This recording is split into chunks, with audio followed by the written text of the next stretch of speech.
Hello, this is Mrs. Taylor, and I'm going to go over the derivative rules with you. So the main question here is, how do we find the derivative without using the limit process, which can be rather lengthy?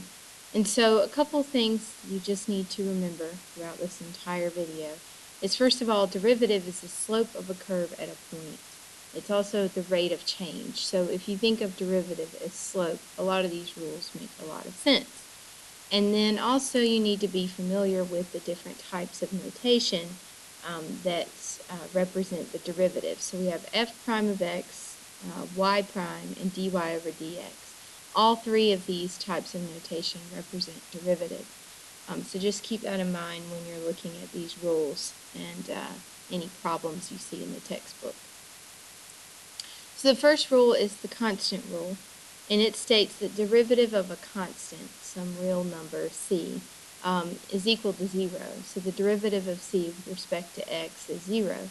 And if you think about it, it makes sense, because if you have a constant, it's just a horizontal line. So if we graphed y equals 6, roughly, it would look like this. 1, 2, 3, 4, 5, 6. Sorry for the rough drawing. And then it would just be this horizontal line, roughly, at y equals 6. And so if you think about derivative as slope, it makes sense that the derivative of this function would be 0, because the slope of a horizontal line is 0. The other, one of the other derivative rules is the power rule. And the power rule is one that you will use probably most often in this class. And it states that if n is a rational number, then the function f of x equals x to the n, so some variable raised to an exponent, is differentiable. And the derivative of x to the n with respect to x, or d over dx of x to the n, equals n times x to the n minus 1. So what you do is you take the exponent, move it to the front, multiply it out at the front, and then subtract 1 from that exponent, and that's your resulting exponent of your derivative. And so if I'm looking at a couple of example problems, f of x equals x squared. If I wanted to find the derivative, I would take that exponent, multiply it out front, and then subtract 1 from the 2. And so my resulting derivative would be f prime of x equals 2x. And then for f of x equals x, well, that is understood to have an exponent of 1. So if I multiply a 1 out front and then I subtract 1 from the exponent, I get 1x to the 0 problem, or to the 0 power. Anything raised to the 0 power is just going to be 1. So the derivative of x is actually just 1. And so that's how I would use the power rule in a very basic example. The next rule is the constant multiple rule.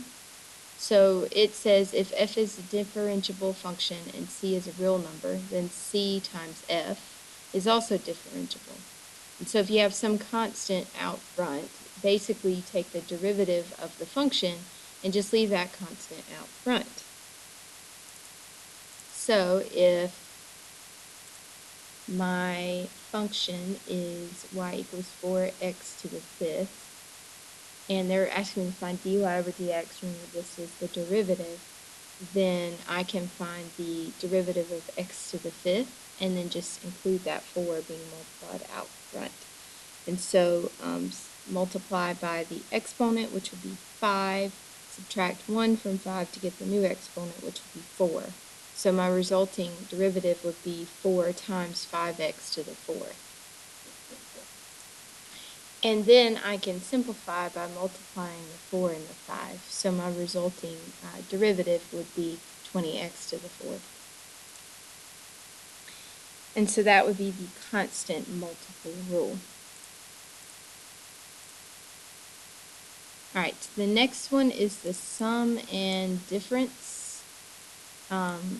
rules, which state that if I have two differentiable functions and I add them or subtract them, I can take the derivative of each function individually and then add them after taking the derivative.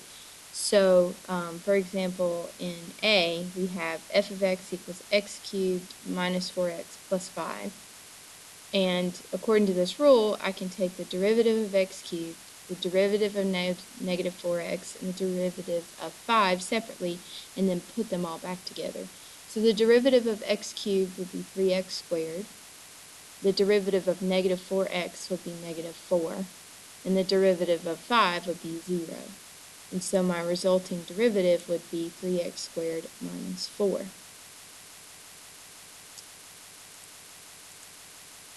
And then the last rule for you to know from this video is derivatives of sine and cosine.